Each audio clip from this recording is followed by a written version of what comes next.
And we will start with Matt Zimmer from Sioux Falls Live. Hey guys, hope you had a good Christmas. Welcome back. I guess I'll just ask all three to weigh in. What's the benefit, do you think, of having been through all this before? You know, you guys went down last year, same schedule, same sort of routine. You've obviously been to Frisco now. Just how is it going to help you to kind of be able to take sort of a business-like approach here, going down there, having been through all this exactly last season? For me, I think it takes away the big awe factor of kind of when you're there.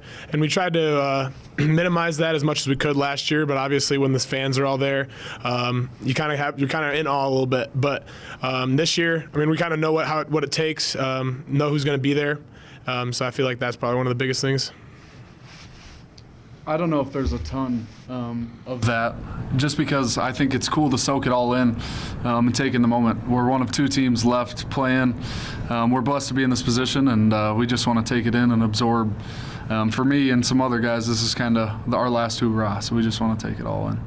Yeah, I think it just takes away kind of the uncertainty of, you know, what it's like being down there a couple times. You kind of know the schedule by now. We're going to have a pretty similar schedule to last year, so that'll definitely be nice. One more for me. You guys have been in an underdog situation before. You're not in that situation this time. You know, Montana's the underdog. I'm sure you guys are aware, you know, the point spread favors you guys significantly. A lot of people are talking about just, you know, what a dominant team you are. And everyone's telling Montana that they don't have a chance to win. How do you guys handle that, knowing that you've been, you know, the shoe's been on the other foot before? What's it like, the mindset just coming into this game, knowing what heavy favorites you are? I mean, it's been the talk all year. I mean, we've always had the target on our backs this entire season, even last year as well. But, I mean, it's exactly where you want to be. You don't want to be anywhere else other than number one. But right now there's just two teams left, and we're just going to try and be the team on top at the end. Yeah, one of our team goals at the beginning of the year was eliminate distractions, and we've kind of had to do that throughout the year. You know, everyone's going to tell you how good you are every week. So we just got to keep doing, you know, one of our main goals is eliminate those distractions. So just put your head down and go to work. Ultimately, that's why you play the game. There's favorites, whatever, yada, yada, yada. Any team can win on any given day, and especially in a national championship. Montana's a really good team. They fly around, and so it's just all that stuff kind of goes out the window. I mean, it's who's the best team on that day, and we got to be ready to play our best. Thanks, fellas. We'll go next to Tanner Castora. Hey guys, I know this, and this is for any of you three to answer. I know this is before any of you guys were here, but are you aware of the history that you guys have against Montana? I think we've heard of it. I don't think we dive too much into it, just because I don't think that plays a role on the game today. And none of us were here for it. And so we just got to be out. I mean, there's no extra motivation. It's the national championship. If you can't get up for that, what can you? And so we're going to be ready to play our best, and we're excited. And then for each of you guys, just curious, this is probably the longest break you've had away from the everyday grind of the season, getting to go home for Christmas. What did you guys do to stay somewhat locked in and keep your body in good shape and rhythm? I mean, for me, I got home, got to work with my quarterback coach a little bit, through a couple days at home, and I live with some of the guys close to me, like Patrick Hoffman, Mike Morgan. So I go out and got to throw with them, lift with them, and just continuously try to get better over the break.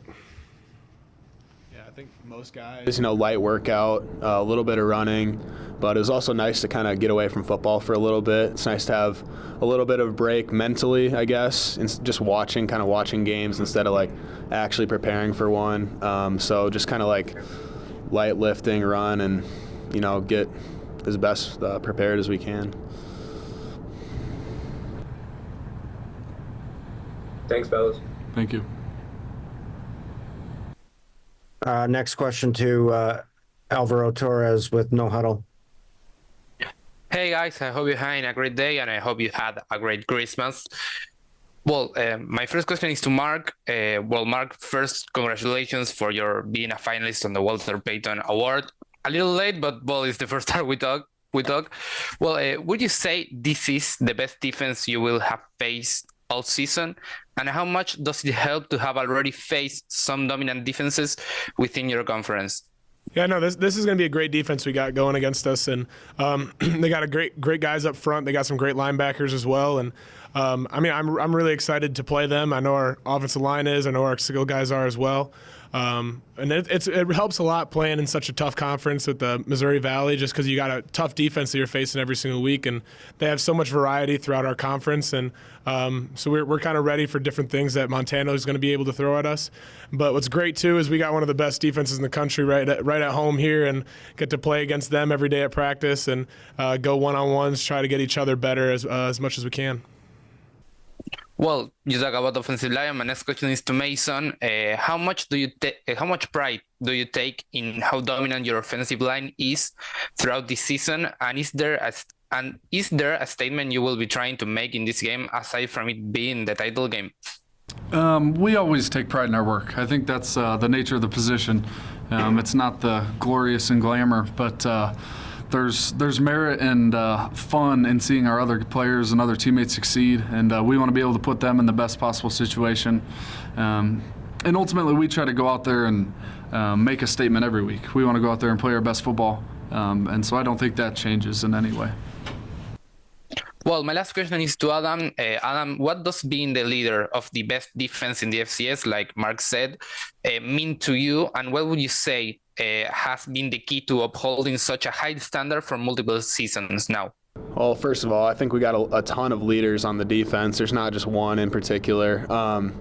We take a lot of pride in playing as a unit, so everybody else's success is we take pride in the team success rather than individual stuff, and pretty low ego defense, and we just want to see our team succeed.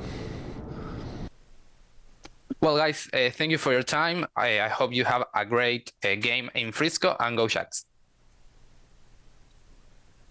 We'll move to Chris Shad from the Brookings Register for the next question. Hey, this question's for Adam.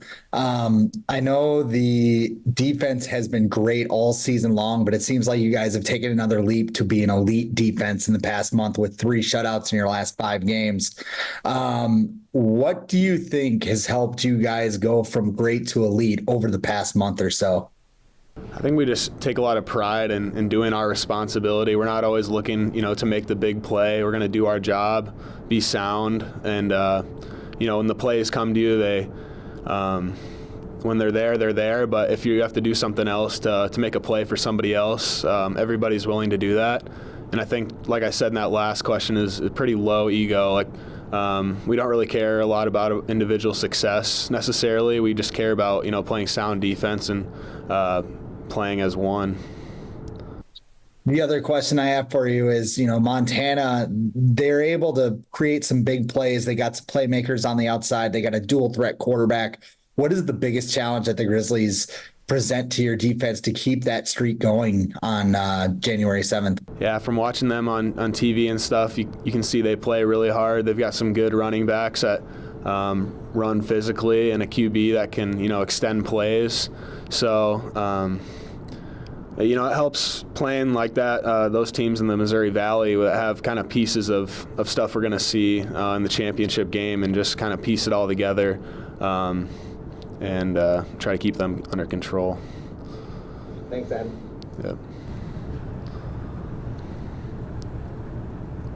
Yeah. Next question to Zach McKinnell from FCS. Hope you guys are all doing well. My first question is for Mason. The defensive line the defensive offensive line matchups can be huge in this one. They got the Big Sky Defensive Player of the Year and defensive tackle.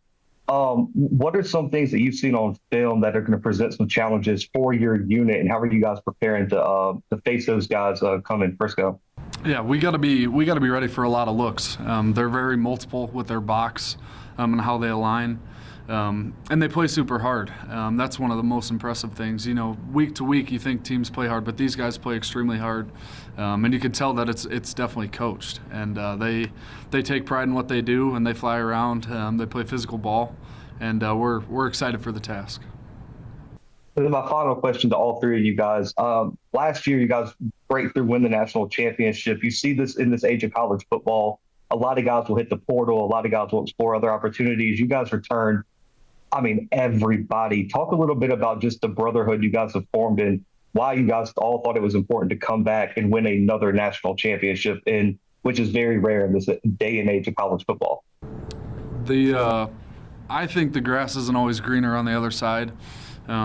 You see a lot of these guys going into the portal, and a lot of them go to be a depth guy at a bigger level. And there's a ton of reasons. I mean, the community of Brookings is amazing. Our coaching staff's awesome. Our facilities are great. And just the brotherhood that we have with one another. I don't think there's many like it. And to take your chances in the portal, to see if there's something better, I don't think that's anything anybody in this program should ever risk, because I don't think there is a ton better. And it's a crazy world we live in today, but I'm glad we got a lot of guys who really love it here. I mean, I got to give it up to the culture of this team. There's just so many guys that want to get better, and just the relationships that we have. We've been building these relationships for such a long time, and just some great time in the locker rooms together, hanging out outside of football. But one of the biggest things is we're out here competing for national championships every single year. So you don't really get that with every team that you can possibly find in the portal, which is, I think, one of the big things as well. And everyone wants to be a part of a championship-winning culture. Yeah, I think those guys said it best. We just have a lot of fun. Most of the best times aren't even football related, whether it's locker room, outside of practice. We just have a bunch of guys that love each other and don't want to leave for anything else. Thank you, guys. Good luck. Next question to Craig Haley from Stats Perform. Thanks, Jason. Gentlemen, thank you for your time today. Earlier was mentioned about blocking out the outside noise surrounding the program during this winning. What are the steps to doing that? How do you actually do that? Do you talk about it as a group, individually? Tell me about how you block out the noise. I don't think a lot of the outside noise needs to be talked about in the locker room. And there's a lot of guys, it's kind of our culture. It's an unspoken thing that nobody really talks about it. We just want to figure out ways to get better each and every single day. And ultimately, everybody knows it's a big game. It's a national championship, and everybody's excited. Whether we're favored or not, it doesn't really matter at the end of the day. I'd kind of say too is that our strength coach, mental strength coach, does a really great job of. I mean, if there's obviously going to be some things that end up getting talked about a little bit, but he does a great job of kind of talking through some of those things, talking through different scenarios, so it kind of just negates the different factors that could possibly be the outcome of those things, and he does a great job of just talking through those things. Yeah, those guys kind of hit it on the head, but we just try to be the best version of ourselves, regardless of what anybody else is saying, whether we're the best, they're saying we're the worst. We're just trying to be our best, and that's what we, hang our hat on. Do you guys feel a difference this year, having been through this several times, going back to the spring game, but just, the build up to the game this time around, you've been through it? Personally, I don't feel any difference. I'm like a kid in the candy store. I'm so excited for this game, ready to go back down there. I mean, it's always a lot of fun. I always get a couple extra weeks with the guys, especially such a great group of seniors as well. I'm really excited, and it feels the same. I still get that kid joy, you can say. One last quick one. How does the grass field in Frisco compare to other grass fields you've played on throughout your lives? I liked it a lot more than the baseball field we played on this year, but it's been pretty good. Last year I think it was really good. Just the footing and stuff. Obviously with that rain, it was a little tougher in the spring season, but I think it's soft, and I don't know. I don't really have any problems with it. No, I don't have any problems. I kind of like it a little bit better than the turf itself. I feel like it's like a little more forgiving, and it just feels cleaner, I guess. Yeah, I guess it'll depend how the bowl games before us, Yeah. take care of it. But it seems like it's always in really good shape, honestly. Sure. Gentlemen, thank you and best of luck. We'll move to Grant Sweeter with Kello TV for the next question. Hey guys, you guys talked about all year, about how you could maybe repeat as champions, and your answer every week was, "We're going to take it one game at a time, one game at a time." Well, here you are, right? You've done that 1 week at a time. How do you feel that's paid off? All that hard work 1 week at a time to finally say, "Hey, we do have a chance to repeat as champs." I feel like it's pretty surreal that we're already at this spot. Kind of seems like this season's really gone by quickly, and yeah, so next one is the big one. We've done what we've wanted to and putting ourselves in the position to, achieve goals that we set at the beginning of the year, but it's honestly flown by this year. Talking about a little bit earlier too is just the ability to eliminate distractions and kind of continuing to focus on one game at a time and focus on that 1 week. And now I guess this is the last game of the season, and this is the one team that we have to focus on. So we still have that same mentality that it's just one game at a time, and this is the last one. This one goes to Mason or Adam or whichever one. But you guys have accomplished a lot as this group. And you talked about last time how it was your last game at Dana J. But now this is the last one. How does that kind of sink in, and how much does that add to you guys for this game? I don't know if it really adds a lot. We like to go out there and kind of do what we do, regardless of what's going on. But it's just, for me and some other guys, you're just trying to soak it all in, live up the last moments as best as you can, and just enjoy the ride. I've had a heck of an experience here, and I wouldn't trade it for anything. Thanks, guys. Our next question will come from Coulter Nuanez out in Montana. All right, guys, thanks for taking a minute. A couple for me. First of all, this for all three of you, what has been the most challenging part of chasing a second straight national championship?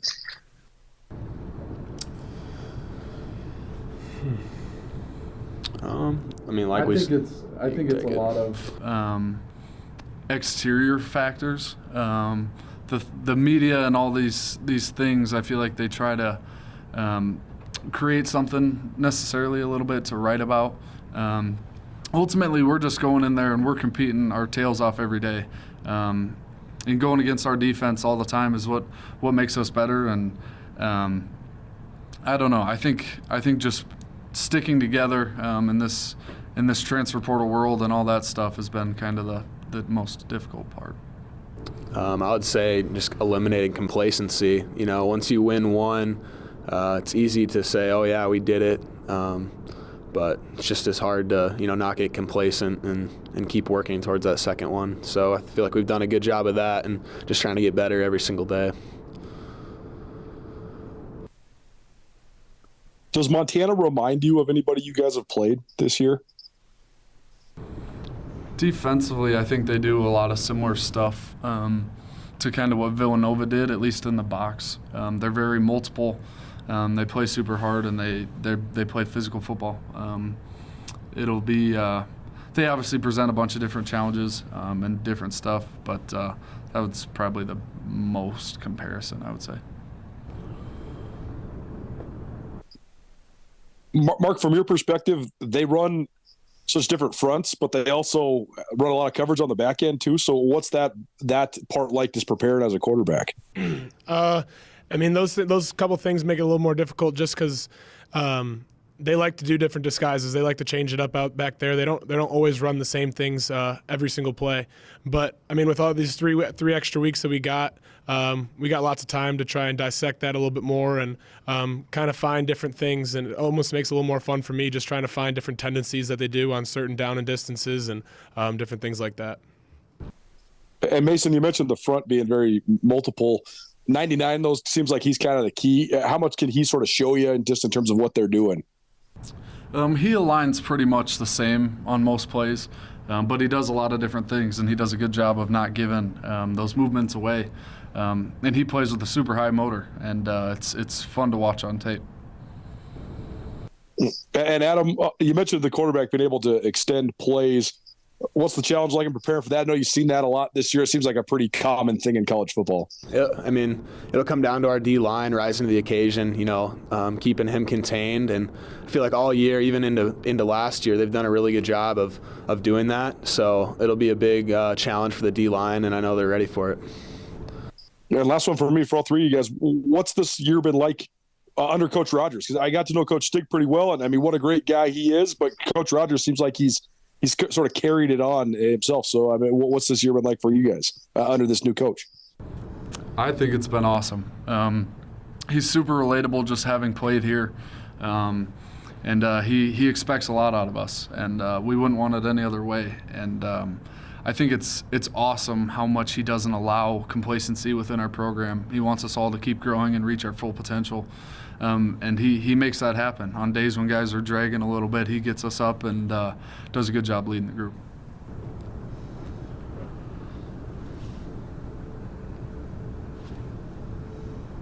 Thanks, guys. Appreciate it. Thanks.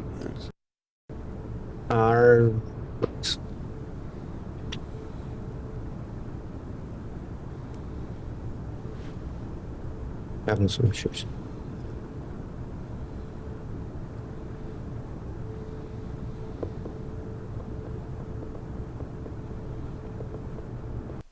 All right, next question will go to Zach Borg from Dakota News Now. Hey, Adam. Curious with Junior Bergen. I know you're no doubt hearing everybody telling you to tell your punter not to punt to him. But that aside, he's been pretty dynamic offensively. He's kind of to borrow a nickname for an old player in the NFL from Dante Hall, he's kind of their X factor in that he can run, throw a little bit, receive.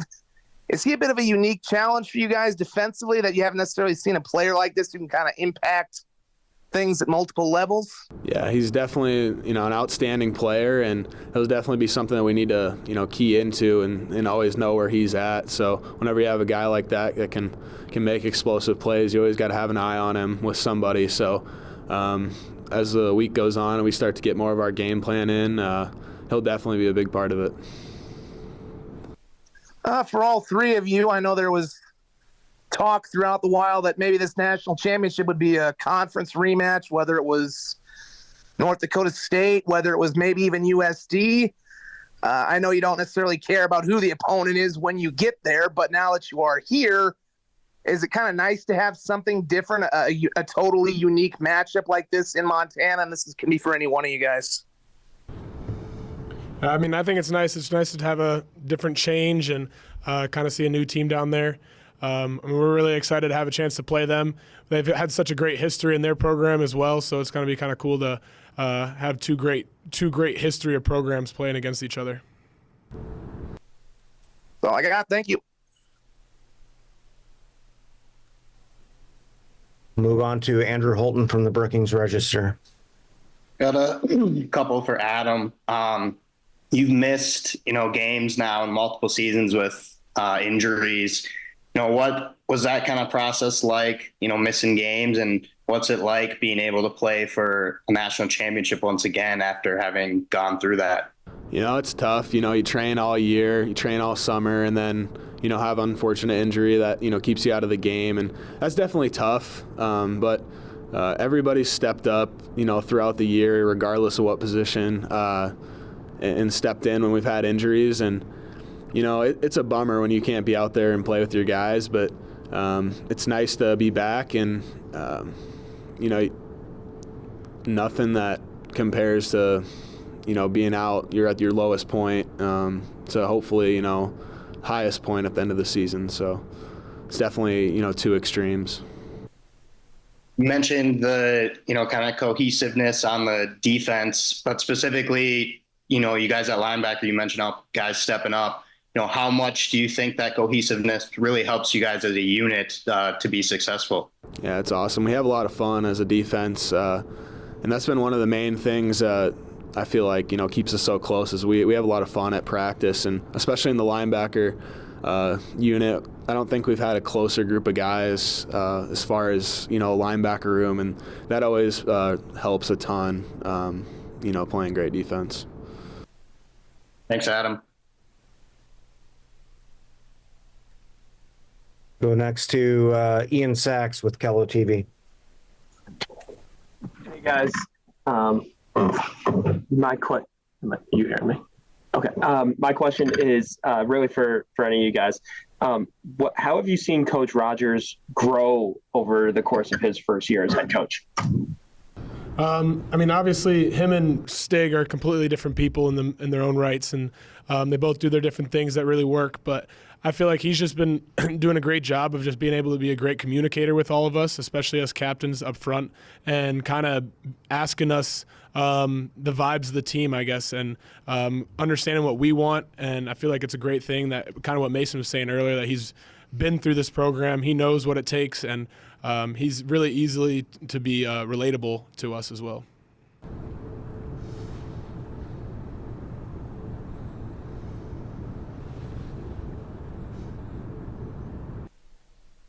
We'll take one final question or a group of questions here with our student athletes, and they'll come from Darren Wallace with Midco Sports.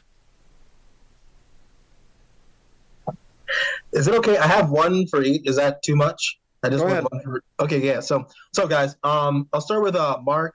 Obviously, watching you guys from the sidelines this year, one of the things that I just seemed to notice was your relationship with Chase, and it's not common. I think you see the quality of a relationship that a starting quarterback and the backup have, but he got to see more time this year, and you guys are always doing your celebration after touchdowns and gritting on the sidelines and stuff, and you've also both dealt with some serious knee injuries and things like that, so I'm sure that might even strengthen your bond a little bit. Could you talk a little bit about just how you and Chase have built up your relationship and how that's maybe helped you find success on and off the field? Yeah, and especially when he first came in and he ended up having that injury. I mean, I really felt for him. It was really tough to see that, just because he's such a great athlete and such a hard worker, that just to see that happen to him was really tough. And me and him kind of talked through the different processes, and obviously he's done it before and been through that process, but trying to help him out in any way I can. But eventually when he came back, me and him were meeting together, trying to throw with our guys, throw with our receivers. Just slowly kind of building that relationship together. Then in the film room, then when we're watching film together, he's pointing out different things that I'm not seeing, and I'm helping him kind of just trying to learn a little bit more about how to watch film, how to become a better quarterback. And I think one of the biggest things is being able to support each other and help your team grow as one unit. Because there's going to be a day that I'm not going to be here anymore, and he's going to have a chance to step up and be the quarterback here. So trying to leave my legacy a little bit too, and that's one thing that Coach Rogers always talks about to some of us older guys, is really trying to branch out to the younger guys on this team and really try to leave our legacy so we can continue to this great stride in our program. All right, thanks, Mark. And then for you, Mason, there's been a lot made of the 605 Hogs. The running backs rave about you guys, and it seemed like every single week one of you was earning, lineman of the week honors, offensive player of the week honors and such. Can you just talk about just what that means to you, just being considered, one of the 605 Hogs, how much pride you guys take in being, such a cohesive unit, and just the success that you've been able to have over the past few years? Yeah, we take a ton of pride in it, and Coach Olson has done a tremendous job of taking our room to new heights. He's been phenomenal, and just being around the guys and working extremely hard every single day it's awesome to see our unit have success, and it's awesome to see the other guys have success, really, because that's what shows up, is having our running backs and run the ball well and Mark throw the ball well. So it's really cool to see our teammates have success, because we know we're a small part of it. Thanks, Mason. And one more for you, Adam. I know someone already kind of asked you, you dealt with some injuries, kind of, we're definitely a little frustrated early on in the season, kind of being in and out of the lineup. But one thing that I had asked, I think Mark and Tucker and some other guys, was about, what it is that brought you guys back. Would you say that maybe your support during the injury and, just some of those frustrations are a part of the reason that you and so many guys found yourself coming back to kind of run it back this year and make the run that you have this season? Yeah, definitely. When you're injured, it's really stinks that you're not able to be out there on the field, but you never feel like you're not a part of the team anymore. Everybody's really checking in on you and seeing how you're doing and stuff like that. So even though you're not on the field, I feel like this brotherhood's so deep that you don't really feel like you're, missing out like team-wise stuff. So that's been a huge part of, both seasons have been injured, and definitely a part of coming back and stuff like that. All right, thanks so much, guys. Thanks, Jason. All right, this will conclude our session with our three student athletes, and we will conclude with Coach Rogers here in just a minute. Yeah, I hope everybody had an awesome Christmas break. I know it was much needed for this football team. Coming off the semifinal game, I felt like we had played our best football up to this point, and we need to carry it over into the national championship. This team has done everything that we expected to do and wanted to do, but we have one game left to finish. And we're excited for the challenge. It's a really good football team, really aggressive on defense, play a physical brand of football. All of their guys you see constantly pursuing to the football the right way and with the right physicality. And offensively, they got playmakers on the outside. They got dynamic running back. Their quarterback is a very gifted athlete that has honestly kept them in some games just with his ability to extend plays and take their shots to their wide receivers. And then special teams wise, they've been explosive. Junior Bergen has been outstanding, and they play extremely hard on that in that phase of the game. So we're going to reset ourselves, and we spent time kind of focusing on ourselves and trying to clean up technique, and we're excited to get into the prep of Montana and try to deliver our best down in Texas. Take questions for Coach Rogers, beginning with Alvaro Torres from No Huddle. Hey, Coach Rogers. I hope you're having a great day. How was your Christmas? It was awesome. How was yours? Really good, with family on Christmas Eve and on Christmas also with the same part of the family. So I'm glad to hear that. Well, first, congratulations on reaching the national championship game on Frisco. And well, we know that that's your standard. We know that's your standard, but you look emotional after the game. Do you ever stop and think about the fact that you have reached the national championship game in your first year as a head coach, and what does that mean to you at your alma mater? I think it's a special moment to look at and take the time to reflect that, it is my first year, but I didn't get in coaching to make it about myself. My emotion stems from the experiences that our players have. And I'm blessed to be the head coach here. I'm blessed to coach this team with the roster that's in place. And we as coaches need to work extremely hard to give our best to our players because they deserve our best. They've been awesome all year as far as listening to the message and delivering their best, and we need to do the same thing. Well, what was your initial feeling after seeing Montana's win against the Bison, and what stands out the most to you about them? Yeah, I just thought this is the next team that we're playing. I have history with both, but we would have been excited to play anybody. They're a really well-coached football team. I think that's been proven over the years of coach's tenure there. He's phenomenal skill on the perimeter is one of the first things that showed up, and just how hard they play. They're a resilient group. They've had multiple games where they've battled to the wire and they figure out a way to win, and that right there in itself is the sign of a championship program. So we're well aware of who we're playing and the physicality that's going to be needed to win this football game, and we need to make sure we do everything we can in the time being to be able to get that done. Well, my last question is, how do you keep a team this dominant, motivated, keep on proving how good they are actually, how good they are actually are, and never let their foot off the gas? Yeah, I think we have a bunch of driven individuals. They chose South Dakota State for a reason. We painted a vision for them when they signed here, and we haven't relaxed as coaches or gotten complacent. There's ways to get better, and if you say that you want to be elite, you have to be able to be elite day to day and take your work very serious. So we do when we're on the field and we have fun, and you just heard from the guys, the connection is through the players and kind of allowing our players to be themselves amongst the team. And yeah, I would say the players here are really special. So blessed to be the head coach here. Well, thank you for your time, Coach, and good luck on Frisco, and have a great end of the year. Move next to Zach Borg with Dakota News Now.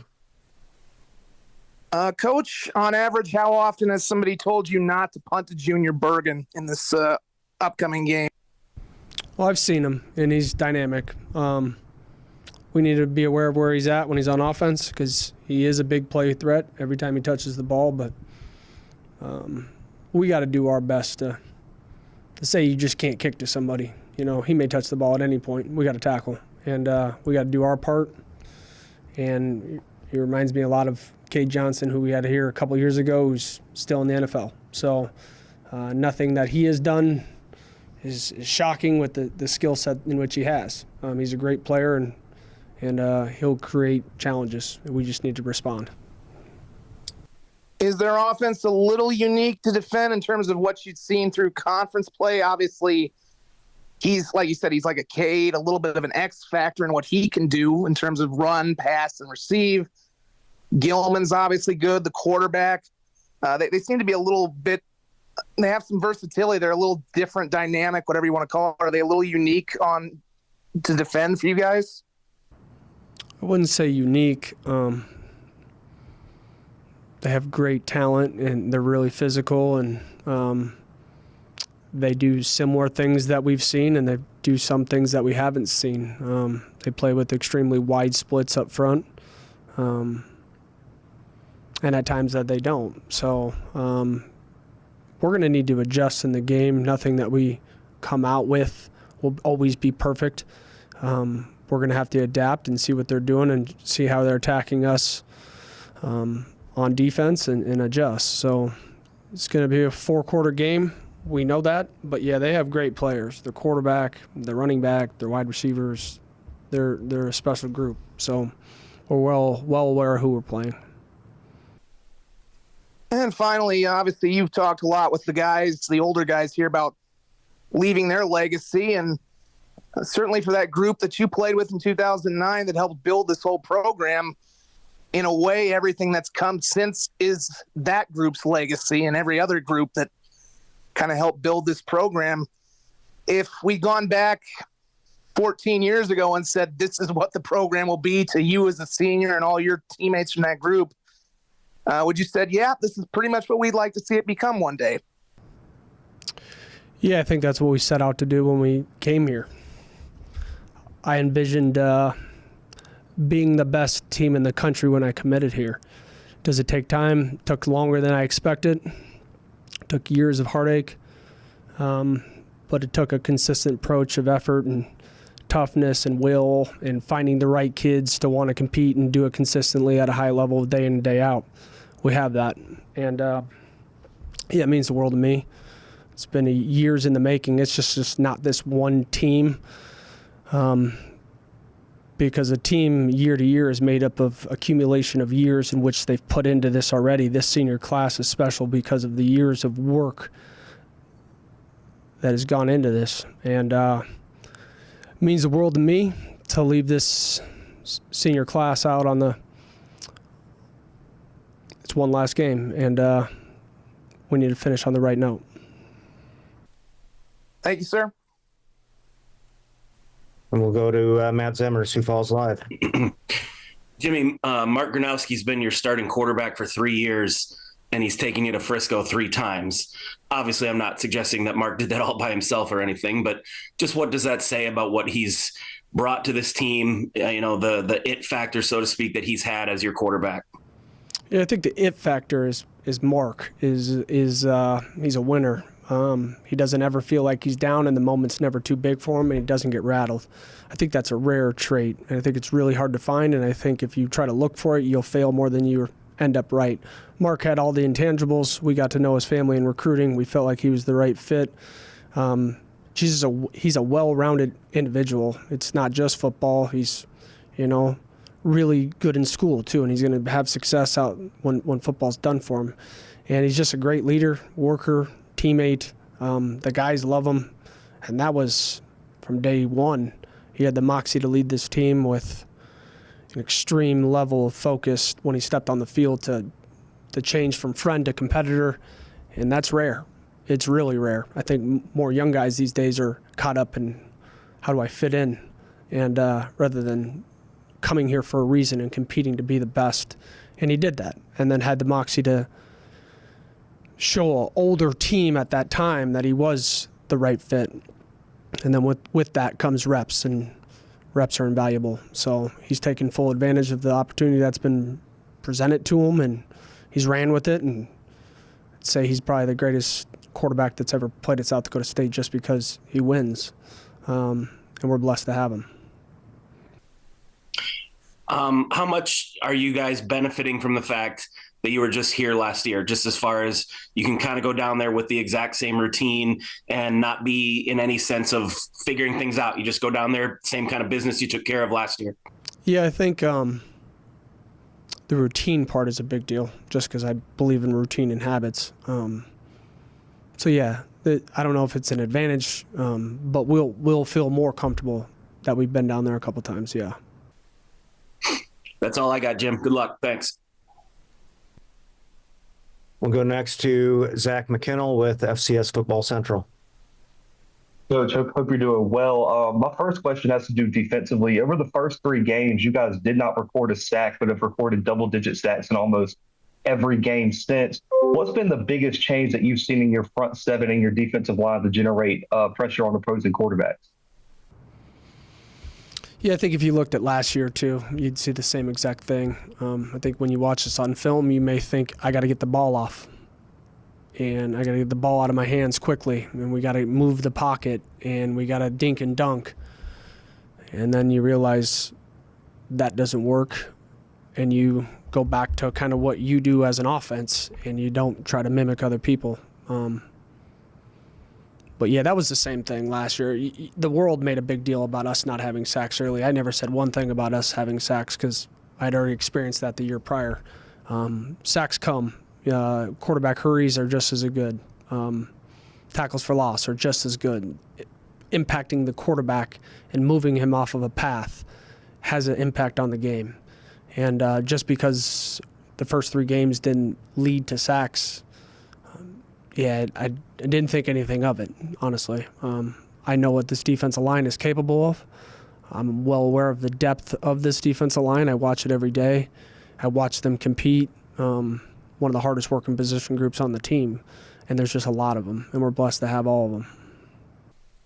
And then you kind of mentioned the challenge of Clifton McDowell earlier. I want to flip it to the other side of the ball. As a former linebacker, as a defensive guy, the Montana defense is super aggressive. They let their linebackers play really freely. What are some challenges that you have seen on film that defense, especially that linebacker core, is going to offer you and your offensive line? Yeah, they blitz, they twist, they hit things downhill, extremely aggressive. They may not be in the right fit, but how they hit things and the physicality in which they bring at the point of contact puts them in the right position. They play relentless, and you could tell they are coached to run to the ball constantly because it's the first thing that shows up is their pursuit to the football. And if one guy misses the tackle, there's another guy there. And I think it's a sign of a great defense. I mean, you got to tackle the guy with the ball. So if you're not pursuing the hardest of the ball, you're not that good on defense. And they pursue hard of the ball. So they do a good job being physical at linebacker, and they attack you and can knock a lineman back into gaps and win the line of scrimmage. Thank you, Coach. Good luck in Frisco. Next question from Grant Sweeter at Kello TV. Hey, Jimmy, I asked the players this too, but, obviously preseason, a lot of the media thought you guys could repeat as champs, but you guys every time said one game at a time. How much do you credit, you guys obviously teaching that to them, but your players buying into that too of one game at a time and doing their job? I credit it all to the players because I bet you every team in the country says it. We live it. That's what we talk about. We didn't talk about the rankings. We never talked about where we were at in a win streak. We never talked about being undefeated. We don't talk about that. We talk about the team that we're playing against. And we show respect to that team and give it our best in our approach to get better on the things that we need to get better at to have success in the game, to carry out a game plan, to study, to invest time into the little details mattering at practice. That's what we put our focus on, not on exterior things that was said outside of the walls of our facility. So, yeah, I give all credit to the players, surely. When you talk about those little details, I mean, focusing on that week in and week out, it seems like it might be a long season, but the players said it went by fast, and now all of a sudden here you are in the championship. Just to piggyback off that question, how quick does the season go by when you're focusing on those little details and making sure you're doing the little things right to get to a national championship? I think when you're winning, creates joy, and when you have joy, things travel fast. And this season has gone by for them really fast because we've had a ton of success. Back to your initial question, the details are everything. It's stacking details which creates for the success. So, roundabout way of saying it, success equals joy, and joy, the time flies by. So we're blessed to be in this situation. I'm blessed to be the head coach here. Last one, you talk about being blessed, but I mean, you've been blessed with a really incredible group of seniors this season, obviously what they've done at SDSU.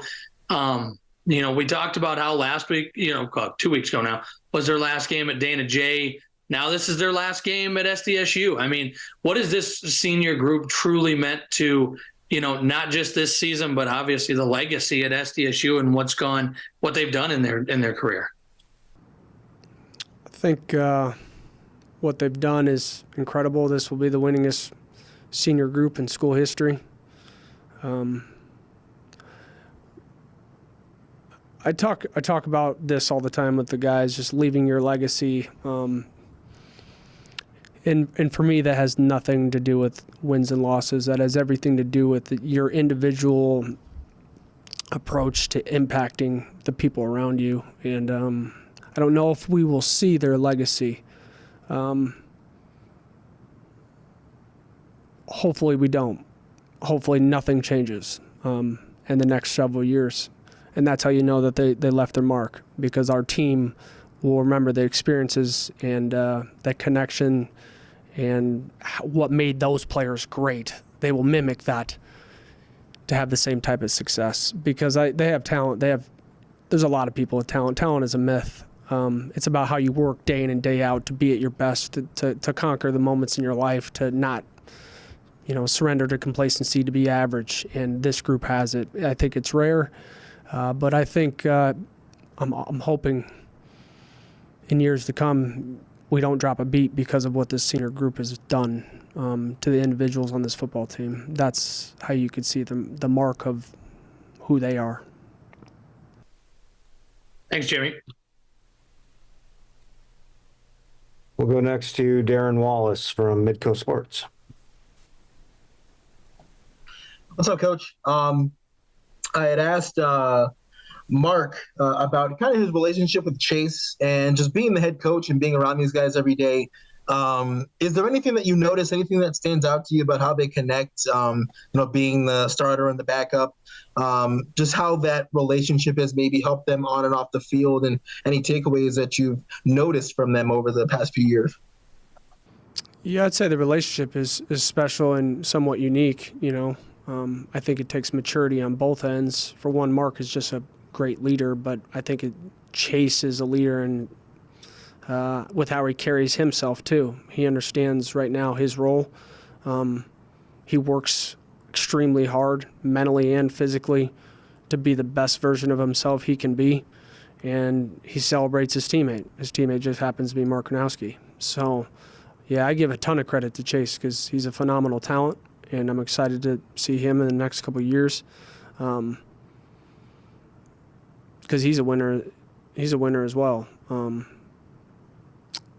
And I think it's unique to have that friendship, just because when you work at this day in and day out, you can get so competitive that the friendship gets lost. And it's a maturity thing for both of those guys to know that they're in this together for the right reasons, which is the team and the team's success. And so we're just blessed to have individuals like that in this program, because we have many of them like that.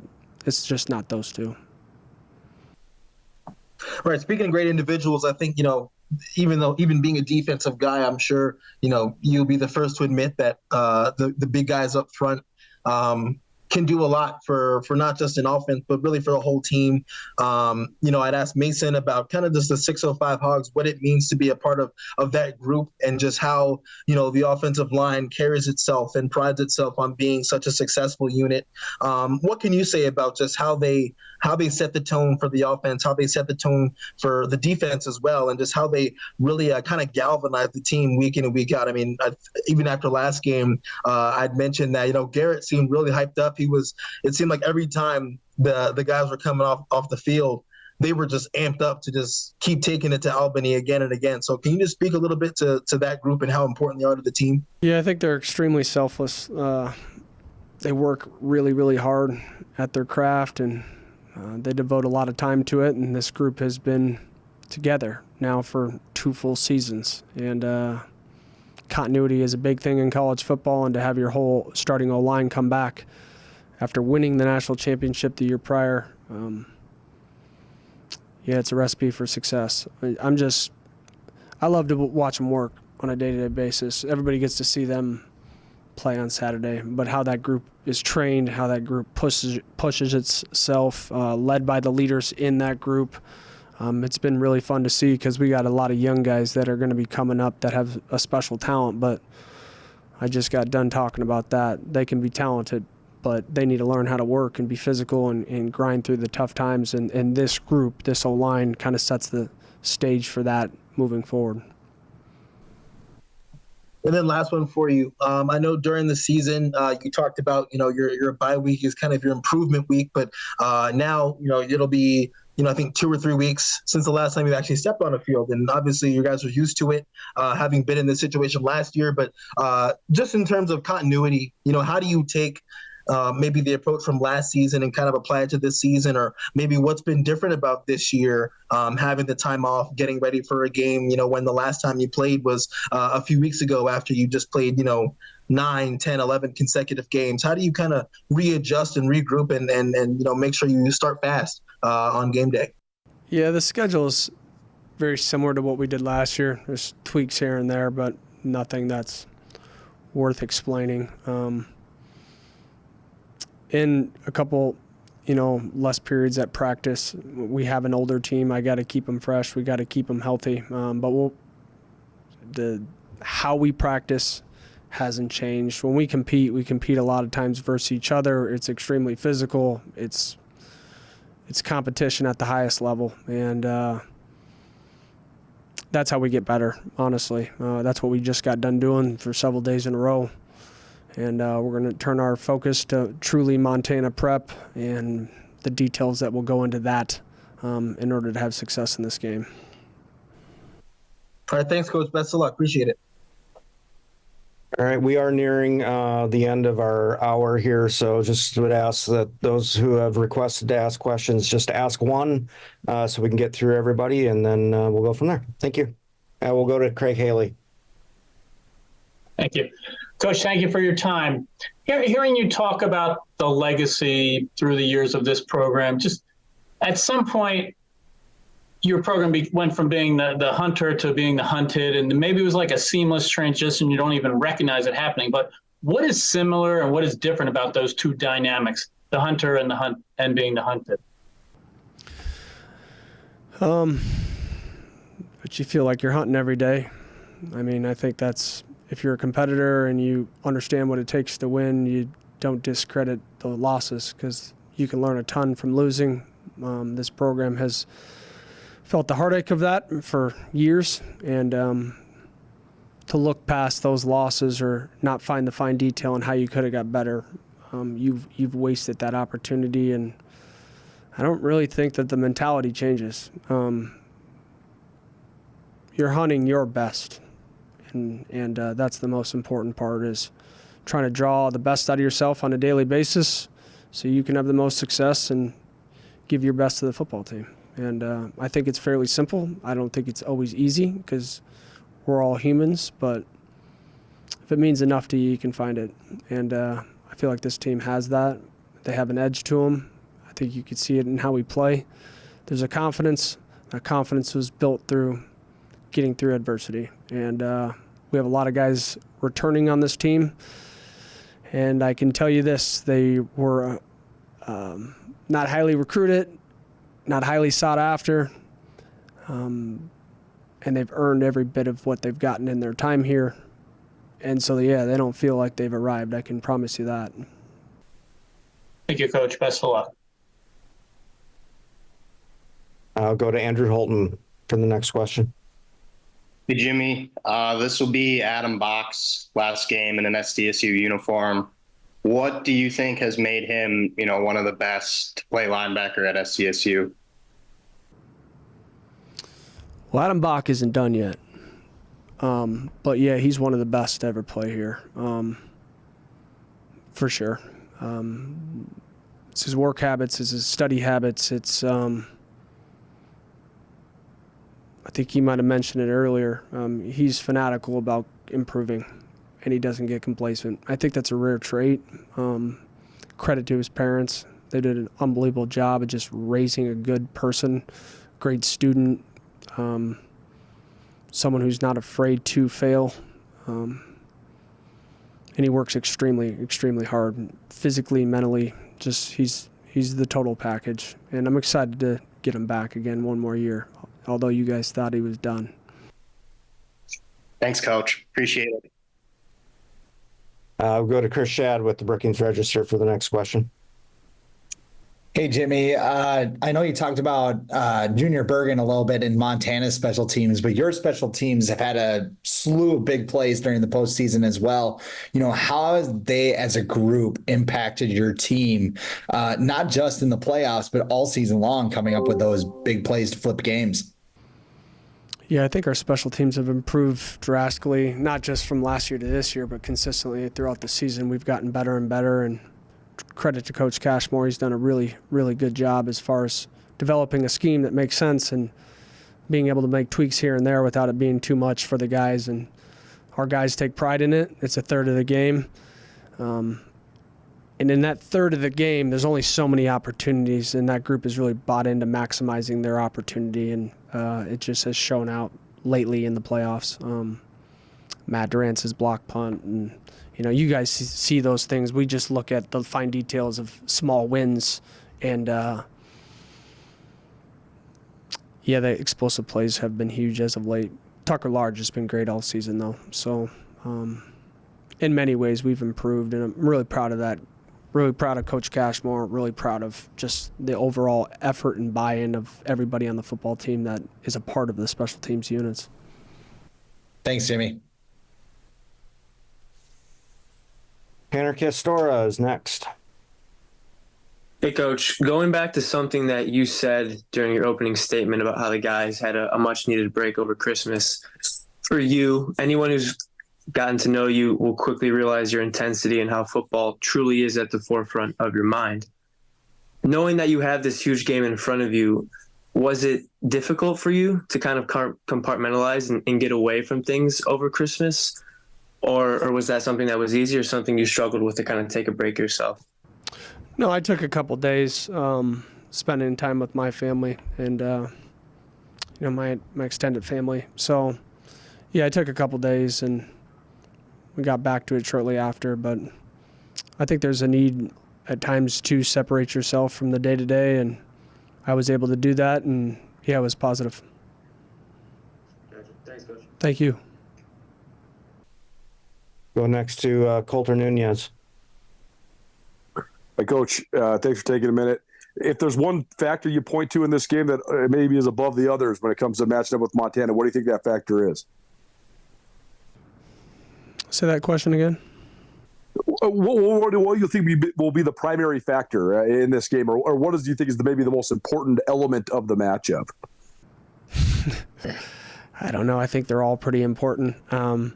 winning the line of scrimmage, playing great on special teams, tackling well on defense, not giving up explosive plays, creating explosive plays, staying on blocks, winning the line of scrimmage when running the football, winning your one-on-one opportunities. There's so many things that make an outcome of a game. To put my finger on one, they're all important, and we need to make sure we're locked into doing our jobs in order to have success as a team. So I think last game, it was a three-phase win.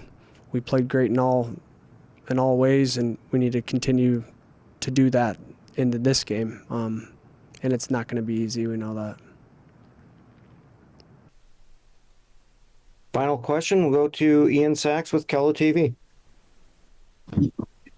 Hey, Coach. How have your expectations for your first season, now that you're nearing the end of it, differed from what you were expecting, say, maybe a year or so ago, or at the beginning of the season?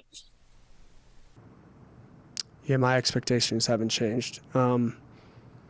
This is what we sought out to do, and we did it. And we got one more game to finish the game, the objective. So that's kind of what we're locked into. Yeah.